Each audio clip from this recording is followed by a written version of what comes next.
हमने जो है 9th क्लास में चैप्टर नंबर फर्स्ट हमने स्टार्ट किया था न्यू 9th में, ठीक है। और चैप्टर नंबर फर्स्ट में हमने कुछ टॉपिक्स पढ़े थे, जिसमें हमने केमिस्ट्री पढ़ लिया था। केमिस्ट्री की सोसाइटी में क्या इंपॉर्टेंस होती है, ठीक है। केमिस्ट्री की ब्रांचेस वगैरह क्या होती है, सारी चीज़ें हमने पढ़ ली थी।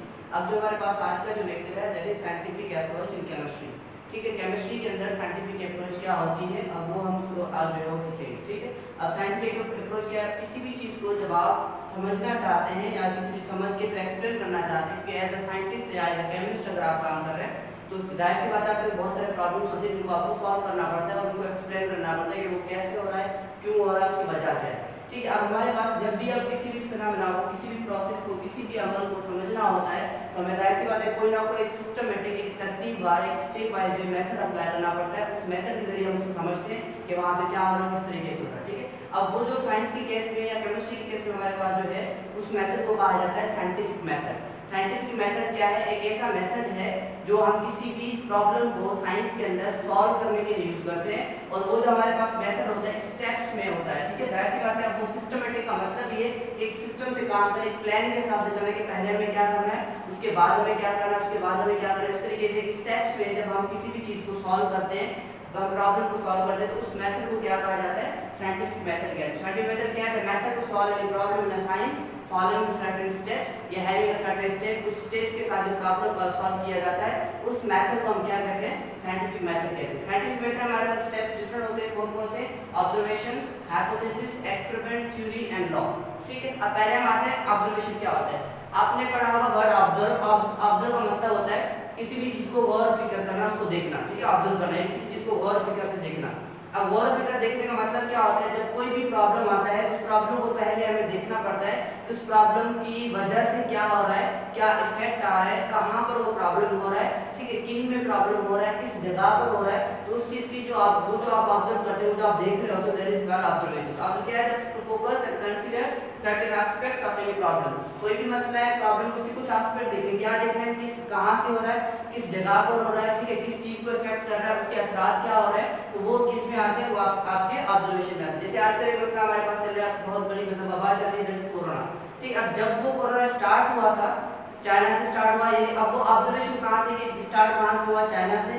किन जो है लोगों में हुआ, वो लोग क्या खाते थे, वो लोग कहाँ रहते हैं, वो लोग किन इलाकों में रहते हैं, ठीक है, वहाँ का मौसम क्या है। तो ये सारी चीजें जब देखी जाती है कि वहाँ का मौसम क्या है, वो कहाँ पर रहता है, वो प्रॉब्लम क्या इफेक्ट कर रहा है, ठीक है। फिर देखा गया कि कोरोना की वजह से हमारे बॉडी में क्या इफेक्ट हो रहा है, हमारे बॉडी के किस हिस्से को इफेक्ट कर रहा है, वो जो इफेक्ट कर रहा है वो किस तरह का इफेक्ट है। तो ये सारी चीजें किसमें आती है, जैसे ऑब्जर्वेशन में आती है। तो जब हमने ऑब्जर्व किया तो ऑब्जर्व से डिफरेंट मतलब हमें डेटा मिलती है, तो हम क्या करते हैं, ऑब्जर्व करते हैं और उससे क्या करते हैं, डेटा कलेक्ट करते हैं, ठीक है। तो अब ऑब्जर्व यानी किसी भी चीज को फोकस करके उसके डिफरेंट एस्पेक्ट देखना, that is called observation.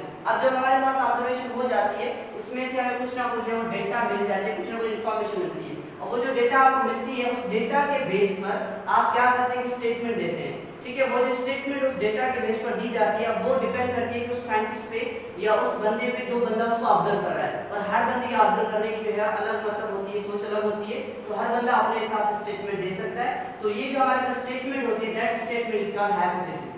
Hypothesis क्या है, intellectual statement based upon the data obtained by observation. Observation जो डेटा मिलेगी उसके बेस पर आप जो स्टेटमेंट देंगे, उस स्टेटमेंट को हाइपोथेसिस कहा जाएगा। अब वो स्टेटमेंट जो है वो राइट यानी करेक्ट भी हो सकती है या रॉन्ग भी हो सकती है, सही भी हो सकती है, गलत भी हो सकती है, क्योंकि उस पर डिपेंड कर रहा है कि हमने ऑब्जर्वेशन किस तरीके से की है, हमने किस एंगल से ऑब्जर्वेशन की है। मे भी हो सकता है कि हमारे ऑब्जर्वेशन से वो चीजें सामने ना आई हो, जो हकायक हो, ठीक है, वो चीजें सामने है जो एक्चुअली ना हो। तो इस तरीके से ऑब्जर्वेशन होती है। तो ऑब्जर्वेशन आपकी जो है उसके बेस पे जब आप हाइपोथेसिस दे रहे हैं, तो वो हाइपोथेसिस करेक्ट भी हो सकता है या रॉन्ग भी हो सकता है। जैसे भी भैया हुआ कोरोना का कि आप हमारे पास बात ये चलने लगी भी, अब उनको हो रहा है जो है वो चमगादड़ खाते थे, इसलिए वो आगे भाई ये वायरस जो है चमगादड़ से आता है। अब वो जो स्टेटमेंट हुई कि भाई कोरोना वायरस जो है चमगादड़ से इंसान में फैला है, यदि ये आपका क्या कहलाएगा, दिस इज हाइपोथेसिस। यानी वो ऑब्जर्वेशन की बेस पर था, कि ऑब्जर्वेशन ये थी कि उन लोगों में हो रहा था जो लोग क्या खा रहे थे, चमगादड़ खा रहे थे, जिसकी वजह से स्टेटमेंट आ गई कि भाई कोरोना वायरस किसकी वजह से हो रहा है, चमगादड़ की वजह से हो रहा है। वो स्टेटमेंट क्या कहलाएगी, हाइपोथेसिस कहलाएगी, ठीक है। अब उस स्टेटमेंट आपने दे दी, अब उस स्टेटमेंट को खाली ऐसे थोड़ी आपने हाइपोथेसिस दे दिया और प्रॉब्लम सॉल्व हो गई, नो। अब आपके पास उस स्टेटमेंट को प्रूव भी करना है, तो प्रूव करने के लिए आप क्या करते हैं, उसका प्रैक्टिकल टेस्टिंग करते हैं। अब उस प्रैक्टिकल टेस्टिंग को क्या कहा जाता है, एक्सपेरिमेंट कहते हैं। यानी आपने क्या करना है, एक्सपेरिमेंटली करके देख, आपने कह दिया कि भाई चमगादड़ की वजह से हो रहा है, अब आपने प्रूव भी करना है कि वाकई वो चमगादड़ की वजह से कोरोना हो रहा है। फॉर एग्जांपल एक स्टेटमेंट है तो ठीक है, अब उस स्टेटमेंट आपने क्या है किस तरीके से कि आपने चमगादड़ जो है या तो लोगों को खिलाया, उसके बाद देखा कि वाकई में कोरोना वायरस हो रहा है नहीं हो रहा, या आपने उन्हीं लोगों में आप देखा सिर्फ जो चमगादड़ खा रहे थे सिर्फ उनके अंदर ही मतलब वो वायरस हो रहा था, बाकी किसी में वो वायरस नहीं होना चाहिए, क्योंकि जो एक बंदा है जो चमगादड़ नहीं खा रहा तो उसके अंदर वायरस नहीं होना चाहिए, क्योंकि आपकी स्टेटमेंट ये है कि ये वायरस चमगादड़ से आ रहा है। ठीक है, तो इस स्टेटमेंट को आप जब प्रैक्टिकली टेस्ट करेंगे दैट इज कॉल्ड एक्सपेरिमेंट कहलाएगा।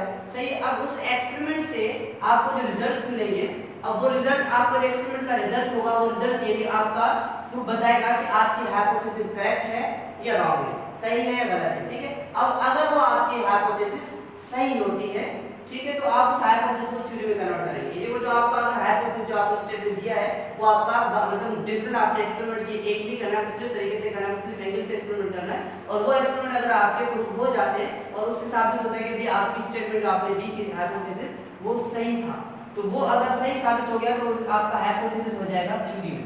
अब ये थ्योरी क्या है, statement given on the results of experiment, experiment के रिजल्ट के बेस पर आप स्टेटमेंट देंगे दैट विल बी थ्योरी। ठीक है, अब ये अब लेकिन अब वो अगर आपका हाइपोथेसिस एक्सपेरिमेंट के जरिए प्रूव नहीं होता तो अगेन आपको फिर से स्टार्ट करना है, फिर से ऑब्जर्वेशन करनी पड़ेगी, फिर देखना पड़ेगा कि आप हो सकता है आपने ऑब्जर्वेशन की थी वो सही नहीं थी, अब फिर से आपको ऑब्जर्वेशन करनी, फिर से एक नया हाइपोथेसिस करना पड़ेगा, फिर उसको टेस्ट करना पड़ेगा। ठीक है, लेकिन अगर सही हो गया तो आपको क्या करना पड़ेगा इसके अंदर, थ्योरी के अंदर। फिर अगेन अब वो आपने थ्योरी दे दी, अब अगेन क्या होगा, ऐसे होता है आप एक बंदे तो नहीं है, बहुत सारे साइंटिस्ट हैं, बहुत सारे डॉक्टर्स हैं, बहुत सारे हमारे पास केमिस्ट होते हैं, तो वो जो आपके पास केमिस्ट होंगे, डिफरेंट केमिस्ट आपकी थ्योरी को क्या करेंगे, टेस्ट करेंगे। अब वो अगेन थ्योरी को फिर से टेस्ट करने के लिए फिर एक्सपेरिमेंट्स किए जाएंगे, और बार-बार जब आप एक्सपेरिमेंट करें और अगेन एंड अगेन वही सेम रिजल्ट आती है जो आपने थ्योरी दी हुई है, अगर वो थ्योरीज आपकी again and again same result आपकी प्रूव करती है, जो आपने थ्योरी दी है वो सेम रिजल्ट आपके आते हैं, तो उस थ्योरी को कन्वर्ट किया जाता है लॉ के अंदर, वो थ्योरी बाद में क्या कहलाएगी, लॉ हो जाएगा, लॉ कहलाएगी, जिसको हम साइंटिफिक लॉ कह रहे हैं, खाली आप लॉ कह रहे हैं। वो जो साइंटिफिक लॉ है बेसिकली वो क्या है, थ्योरी को ही हम क्या करते हैं, अगेन एंड अगेन टेस्ट करते हैं, वो अगेन एंड हम खुद भी टेस्ट कर लें, या जाहिर सी बात है हम जब कोई थ्योरी देंगे तो दूसरे जो साइंटिस्ट हैं, दूसरे जो केमिस्ट होंगे वो भी उस चीज को क्या करेंगे, टेस्ट करेंगे, और उस टेस्टिंग के बाद जो रिजल्ट्स आपने दिए हैं, जो स्टेटमेंट आपने दी है वही स्टेटमेंट प्रूव होती है, तो वो आपका जो थ्योरी है वो हो जाएगी साइंटिफिक लॉ। और जनरली जो साइंटिफिक लॉ होते हैं वो नेचुरल फिनोमेना को प्रूव करते हैं। ठीक है, अब जैसे हमारे पास अपने सुने होंगे न्यूटन्स लॉ है, जिसमें हमारे पास ग्रेविटेशन लॉ है, ठीक है, या डिफरेंट तरीके के लॉ होते हैं, वो जो साइंटिफिक लॉ है वो नेचुरल फिनोमेना को एक्सप्लेन करने की ऐसे करेंगे तो ऐसे होता है, वो प्रूविंग होता है बार-बार एक्सपेरिमेंट से, और अगेन एंड अगेन वो सेम एक्सपेरिमेंट से सेम ही रिजल्ट आती है, तो वो आपका क्या कहलाता है, लॉ होता है। ठीक है, अब उम्मीद है कि ये चीजें आपको क्लियर हो गई होंगी। Again I am repeating this step कि साइंटिफिक मेथड वो मेथड होता है जिससे हम साइंस के प्रॉब्लम सॉल्व करते हैं, और वो हमारे पास स्टेप्स में होता है, और स्टेप्स कौन से हैं, ऑब्जर्वेशन पहले देखना है, ठीक है, देखकर उसमें से डेटा कलेक्ट करनी है, हाइपोथेसिस स्टेटमेंट देखनी है, स्टेटमेंट को टेस्ट करने के लिए एक्सपेरिमेंट करना है, एक्सपेरिमेंट से रिजल्ट देखेंगे, अगर हाइपोथेसिस प्रूवन है तो थ्योरी हो जाएगी, अगर प्रूवन नहीं है तो अगेन फिर से ऑब्जर्वेशन स्टार्ट करना है। ठीक है, और अगर आपकी प्रूवन है तो आपकी थ्योरी हो जाएगी, फिर थ्योरी टेस्ट होगी, फिर थ्योरी टेस्ट होने के बाद क्या हो जाएगा, लॉ में कन्वर्ट हो जाएगा। ठीक है, उम्मीद है ये चीजें सारे आपको क्लियर हो गई होंगी। फर्दर जो होगा आपका नेक्स्ट टॉपिक होगा नेक्स्ट लेक्चर में। Thank you.